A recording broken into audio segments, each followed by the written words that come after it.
नमस्कार दोस्तों, class 10th Hindi में जो आपका संस्कृत खंड दिया है उसमें का जो पहला चैप्टर है आपका वाराणसी, जिसको बनारस कहा जाता है। इस चैप्टर को हम आज पढ़ेंगे और आपको हिंदी अनुवाद करना बताएंगे। इसके अलावा आपको संदर्भ भी लिखना बताएंगे।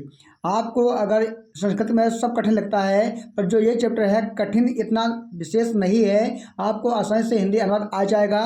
और ख़ास बात है ये कि इस चैप्टर से आपको यानी एग्जाम में पूछा जाता है। आपके एग्जाम में इस चैप्टर से कोई पैराग्राफ आएगा, उसका आपको हिंदी अनुवाद करना होगा। ठीक है, तो कोई चैप्टर अगर नहीं आता पर आपको ये चैप्टर पढ़ के जाना है। आप जब बोर्ड एग्जाम देने जाना है तो इस चैप्टर को पढ़ के ही जाना है, क्योंकि इसमें से आपको पक्का यानी कोई ना कोई पैराग्राफ इसमें से आपको मिलेगा, उसका हिंदी अनुवाद करना होगा। तो आइए हम आज आपको बताते हैं बहुत आसान तरीके से इसका हिंदी अनुवाद और संदर्भ। आपके 5 नंबर आज कंप्लीट होने वाले हैं, तो पढ़ते हैं और स्टार्ट करते हैं। वाराणसी एक क्या है, नगरी है, तो आपको पता होगा, पर आइए पढ़ते हैं इसमें क्या बताया गया है वो सब समझते हैं आसान तरीके से। लिखा देख रहे हैं, लिखा है वाराणसी सुविख्याता प्राचीना नगरी, यानी वाराणसी सुविख्यात है, सुंदर, विख्यात बोल सकते हो, प्रसिद्ध, प्राचीना यानी प्राचीन, नगरी यानी नगर है, नगरी बोल सकते हो, नगरी यानी नगरी है। ठीक है, जो वाराणसी है सुंदर और विख्यात बोल सकते हो, प्रसिद्ध, पुरानी नगरी है या प्राचीन नगरी। प्राचीन का अर्थ होता है पुरानी। ठीक है, नगरी का मतलब नगरी है। ठीक है, और सुविख्यात मतलब होता है सुंदर और विख्यात मतलब प्रसिद्ध। जो वाराणसी है ये क्या है, सुंदर, प्रसिद्ध, क्या नगरी है और पुरानी नगरी है। ठीक है, ऐसे आप लिख सकते हो। लिखा है यम, ये मतलब यह, विमल, सलिल, तरंगाए, गंगा कुले स्थिता। लिखा है यह विमल मतलब होता है स्वच्छ, क्या होता है, स्वच्छ, सलिल होता है जल, तरंगा मतलब तरंगों वाली यानी स्वच्छ जल तरंगों वाली, गंगाया मतलब गंगा के किनारे, गंगा मतलब गंगा, कुल मतलब किनारे, स्थित मतलब स्थित है। यानी क्या होता है, यह जो है नगरी, ये मतलब यह नगरी स्वच्छ जल तरंगों वाली गंगा के किनारे स्थित है। कुल्ले मतलब किनारे, स्थित मतलब स्थित है, यानी जहाँ पे ये है वो नगरी, ये कहाँ पर नगरी है, तो यह नगरी जो है स्वच्छ जल तरंगों वाली गंगा के किनारे स्थित है। ऐसे लिखना है आपको, ये हिंदी अनुवाद लिखना है इस प्रकार से है। और लिखा है अस्याह घटनाम वलयाकृति पंक्ति, इस अस्या मतलब होता है इसके, घटनाम मतलब घाटों की, वलयाकृति में घुमावदार, वलयाकृति में क्या होता है, घुमावदार, पंक्ति मतलब पंक्ति, धवला मतलब होता है श्वेत, चंद्रिका मतलब चंद्रिकाओं से, बहु मतलब बहुत, राजित मतलब सुशोभित होती है। यानी इसके घाटों की यानी बोल सकते घाटों की वलया कहते हैं, यानी घुमावदार पंक्ति है। और श्वेत चंद्रिकाओं से क्या होती है, श्वेत चंद्रिकाओं से या श्वेत रोशनी से क्या होती है, पूछ सकते हो, चंद्रमा की रोशनी से बहुत मतलब बहुत सुशोभित होती है। जितना मतलब होता है सुशोभित होती है। जो इसके घाटों की शोभा है वो क्या होते हैं, घुमावदार है, और जो शोभा है वो कैसे होते हैं, श्वेत चंद्रिकाओं से बहुत ही सुशोभित होती है। ऐसे ही आपको लिखना है हिंदी अनुवाद। और पढ़ते आगे हैं, लिखा है अग्रता अनेक बार, अग्रता मतलब अनेक बार, पर्यटका मतलब होता है यात्री, सु लिखा सु दुरेभ्य दिशभ्याम नित्यम अत्र आयांति मतलब क्या होता है, यहाँ मतलब अनेक यात्री बोलते हो, अग्रता मतलब होता है, अग्रता मतलब अनेक यात्री यहाँ पर दूर देश से, दूर दूर देशों से, नित्य नियमित ही, मतलब यहाँ पर मतलब आते हैं। यानी क्या होता है, यहाँ पर अनेक यात्री, यहाँ पर अनेक यात्री दूर दूर देशों से नियमित ही आते हैं। इसके अलावा लिखा है अस्या, इसके घटनास्थल मतलब घाटों की, शोभा मतलब शोभा को, विलोकन होता देख कर, यम बहु प्रसन्नति अब क्या होता है, इसके घाटों की शोभा को देखकर बहुत ही प्रसन्न होते हैं। क्या होते हैं, इसके घाटों की शोभा को देखकर, बिल्कुल देखकर, यम बहु बहुत प्रसन्न मतलब प्रसन्न होते हैं, यानी इसके घाटों की शोभा को देखकर बहुत ही प्रसन्न होते हैं। इस प्रकार से आपको लिखना है इसका हिंदी अनुवाद। ठीक है, पर इसके पहले आपको लिखना होता है संदर्भ, जो आता है आपका 2 नंबर का, वो कैसे लिखा जाएगा, तो लिखना है प्रस्तुत गद्यांश हमारी पाठ्य पुस्तक हिंदी के संस्कृत खंड, ये क्या है, ये संस्कृत है ना, तो संस्कृत खंड वाराणसी पाठ से अवतरित है। ये इतना लिखना होगा आपको, और जिसको बोलते हैं यानी संदर्भ कहा जाता है। ठीक है। इसके आपको नंबर मिलेंगे 2 नंबर, जो हिंदी अनुवाद करोगे इसके मिलेंगे 3 नंबर, यानी हो जाएंगे आपके 5 नंबर। बस इतना आ सकता है, ये मतलब इस प्रकार से इतना आएगा, इस प्रकार से मतलब कहीं ना कहीं से इसमें से दे देंगे, पूरा नहीं पूरे पाठ का नहीं आएगा बस।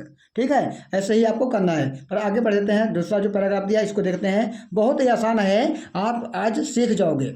ठीक है, हम आपको एक एक मीनिंग बताते हुए चल रहे हैं, तो देखते हैं। लिखा है वर्णाश्याम प्राचीन काल देव घेह गेह विद्या, लिखा है विद्या दिव्य ज्योति घटते, लिखा है यानी वाराणसी प्राचीन काल से ही बोल सकते हो, वाराणसी में प्राचीन काल से ही घेह मतलब होता है, गेह गेह मतलब होता है घर घर में, विद्या मतलब विद्या की, जो दिव्य मतलब अलौकिक, ज्योति मतलब ज्योति घटते में जलती है। क्या होता है, यानी वाराणसी बोल सकते हो, वाराणसी में प्राचीन काल से ही घर घर में विद्या की अलौकिक ज्योति जलती है, जलाई जाती है बोल सकते हो, या जलती है। ठीक है, और लिखा है अधुनापि आज भी अत्र यहाँ पर, अत्र यहाँ संस्कृत वाग्धारा सनंत, लिखा सनंत प्रवहति, मतलब क्या होता है, आज भी यहाँ की जो संस्कृत वाग्धारा है ये लोगों के अंदर क्या होता है, प्रवहित यानी बहती रहती है। यानी क्या होता है, जो यहाँ की संस्कृत वाग्धारा है ये लोगों के अंदर क्या होता है, प्रवाहित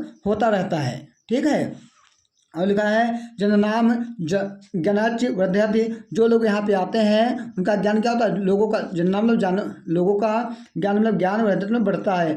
जो लोग यहाँ पे आते हैं उनका क्या होता है, लोगों का ज्ञान क्या होता है, बढ़ता है, नियमित ही बढ़ता है। जो आएंगे यहाँ पे उनका ज्ञान अवश्य ही बढ़ता है, ऐसे लिख सकते हो। अत्र अनेक, लिखा अत्र अनेके, यहाँ पर अनेक आचार्य मधुन्याय विद्वांस वैदिक पारमर्शी अध्ययन, लिखा है अध्ययने अध्यापने चा इदानीम निरत्रा है, लिखा है। या लिख लें अनेक आचार्य मधुद्यान विद्वांस, मतलब यहाँ पे आचार्य, यहाँ पे आचार्य को आचार्य लिख देंगे, जो लिखा है बिंदी यहाँ से हटाकर विद्वांसा लिखा विद्वान लिख देंगे।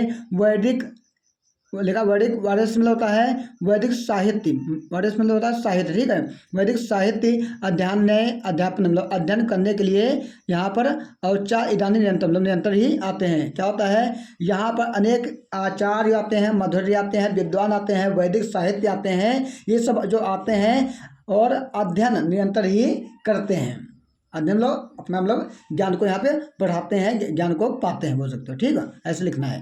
लिखा है ना केवल, नहीं केवल, या बल्कि बोल सकते हो, नहीं केवल भारतीय मतलब भारतीय ही नहीं, अपितु विदेश का मतलब विदेशी भी गिरवाणाय अध्ययनाय अत्र अगच्छन्ति, मतलब क्या होता है, ना केवल भारत के लोग ही नहीं बल्कि मतलब बल्कि विदेशी भी गिरवाणाय मतलब संस्कृत भाषा का अध्ययनाय अध्ययन करने के लिए अत्र यहाँ पर अगच्छन्ति मतलब आते हैं। क्या होता है, मतलब यहाँ पर भारत के लोग ही नहीं बल्कि विदेश के लोग भी यहाँ पर क्या, यानी संस्कृत भाषा का गिरवाणाय मतलब होता है संस्कृत भाषा का अध्ययन करने के लिए आते हैं। ठीक है, इस प्रकार से आपको लिखना है। और लिखा है आगे निःशुल्कम चा विद्याम ग्रहणति, निःशुल्कम मतलब निःशुल्क ही विद्या मतलब और विद्या को ग्रहण मतलब ग्रहण करते हैं। यानी क्या होता है, यहाँ पर आकर के निःशुल्क ही विद्या को ग्रहण करते हैं। कितना आसान है व्याख्या, यानी कितनी आसान है व्याख्या, नहीं अनुवाद कितना आसान है, देख लीजिए। आप कर सकते हो आराम से, आपके 5 नंबर ये बनेंगे। ये हमारी बात लिख के लिख लो कि ये पाठ से, इस पाठ से पूछा जाएगा तो पूछा जाएगा। ये हम आपको 100% गारंटी देते हैं, इस पाठ से आपको आपके एग्जाम में पूछा जाएगा तो पूछा जाएगा। अगर ये पाठ नहीं आता है तो आपके 5 नंबर माइनस हो जाएंगे। ये दिमाग में बात को भर लो। ठीक है, तो आपको ये पाठ पढ़ना है ध्यान से ही, और ध्यान से समझना है, इसका हिंदी अलग करके आना है। और देख लीजिए आगे क्या है, लिखा अत्र हिंदू विश्वविद्यालय और संस्कृत विश्वविद्यालय काशी विद्यापीठम, लिखा है इतरेतर विश्वविद्यालय संति। क्या होता है, यहाँ मतलब यहाँ पर हिंदू विश्वविद्यालय मतलब हिंदू विश्वविद्यालय और संस्कृत विश्वविद्यालय मतलब संस्कृत विश्वविद्यालय, काशी विद्यापीठम यानी काशी विद्यापीठ, इतने इस प्रकार से 3 विश्वविद्यालय संति मतलब स्थित हैं। क्या होता है, यहाँ पर हिंदू विश्वविद्यालय और संस्कृत विश्वविद्यालय, काशी विद्यापीठम, इस प्रकार से 3 विश्वविद्यालय यहाँ पर स्थित हैं। ठीक है, इस प्रकार से आपको लिखना है ना। लिखा है येषु नवीनाम प्राचीनाच ज्ञान विज्ञान विषयाम अध्ययनम प्रचलित, इस प्रकार से लिखा, इस प्रकार से यहाँ पर नवीनम नए नए प्राचीन पुराने पुराने ज्ञान विज्ञान के विषयों पर क्या होता है, अध्ययन प्रचलित है, मतलब चलता रहता है। क्या होता है, यहाँ पर नए पुराने ज्ञान विज्ञान का अध्ययन जो है चलता रहता है।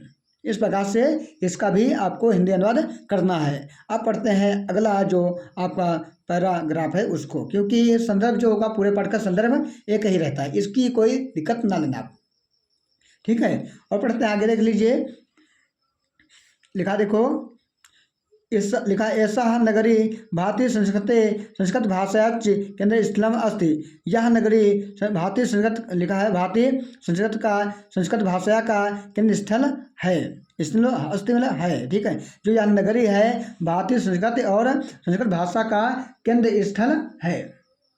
क्या है, केंद्र स्थल है किसका, भारतीय संस्कृत का और संस्कृत भाषा का केंद्र स्थल है।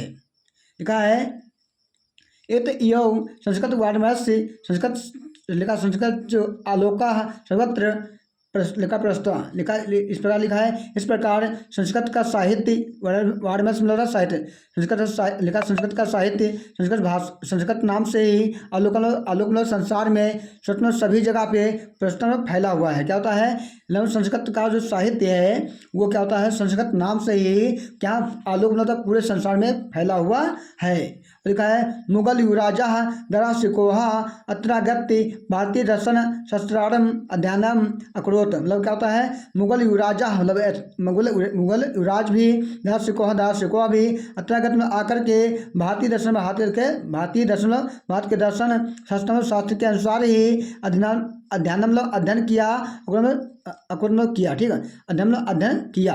क्या होता है, यहाँ पर मुगल युवराज आते हैं, दार्शनिकों अनेक यात्री आकर के यहाँ पर यानी भारत के दर्शन शास्त्रों के अनुसार मतलब किए, अध्ययन किया और उनके दर्शन भी किए, ठीक है। लिखा है सह वह तेसाम ज्ञाने मतलब इसके ज्ञान से तथा प्रभावित हो गए। क्या होते हैं, वे सभी क्या होते हैं, इसके ज्ञान से मतलब संस्कृत के ज्ञान से क्या होते हैं, प्रभावित हो गए, ठीक है। वह तेसा मतलब सभी ज्ञान से तथा लिखा तथा प्रभावित और लिखा अभ्यर्थ हो गए, ठीक है। सभी लोग जो आए थे मुगल युवराज और दार्शनिकों ये सभी आकर के यहाँ के ज्ञान से क्या हो गए, प्रभावित हो गए। और लिखा है यत तेन उपनिषदाम अनुवाद फारसी भाषा करता है। क्या होता है, इस प्रकार से उपनिषदों का अनुवाद जो किया फारसी भाषा में किया। क्या हुआ, जो उन्होंने इसी भाषा को जो ये भाषा है संस्कृत भाषा, इसी भाषा को ये बोल सकते हो उपनिषद में होता उपन्यासों का जो अनुवाद किया था वो किया था फारसी भाषा में कर दिया था, इसी के आधार पर जब प्रभावित हो गए। तो इतना ये हो गया है यहाँ से।